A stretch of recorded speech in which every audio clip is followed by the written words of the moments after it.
첫 구속대와 달리 이번엔 전직 대통령 신분이기 때문에 윤 전 대통령은 이제 경호처의 24시간 경호도 받을 수 없게 됐습니다.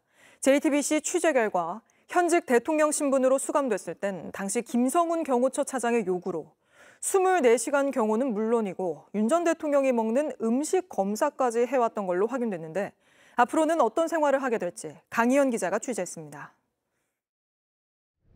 구치소로 이동하는 윤석열 전 대통령의 호송 차량 앞에 경호 차량으로 추정되는 차량이 취재진을 가로막습니다. 이것이 윤 전 대통령이 대통령 경호처로부터 받은 마지막 호송 경호였습니다. 구치소 수감 이후 교정당국에 소관이 되면서 경호처는 윤 전 대통령에 대한 모든 경호를 거두게 된 겁니다. 서울 구치소에 도착한 윤 전 대통령은 신체 검사를 받고 수의로 갈아입은 채 머그샷도 찍었습니다.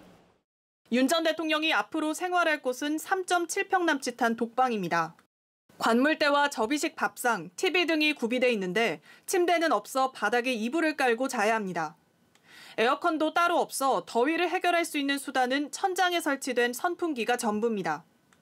구치소가 있는 경기 의왕의 낮 최고 기온은 35도였습니다. 게다가 첫 구속대와는 달리 전직 대통령 신분이 된 만큼 많은 게 달라집니다. 지난 1월 현직 대통령 신분으로 서울 구치소에 수감됐을 당시엔 교통통제와 경호처 차량들의 호의를 받으며 이동했습니다. 특히 당시 김성훈 경호처 차장이 이끄는 경호처가 윤 전 대통령의 수감 생활에 강하게 개입해 구치소 안팎에서 24시간 경호를 해왔습니다. 구 여권 관계자에 따르면 당시 경호처가 윤 전 대통령의 구치소 독방 앞에서 경호를 하겠다고 요구해 구치소 측에서 난색을 표했던 걸로 파악됐습니다.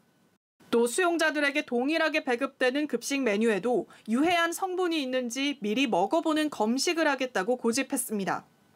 윤 전 대통령이 탄핵 심판 참석을 위해 헌재에 출석하는 날엔 법무부 호송차가 아닌 경호처 차량을 이용했고 한남동 관저에서 헌재로 특식도 실어 날랐던 걸로도 전해집니다.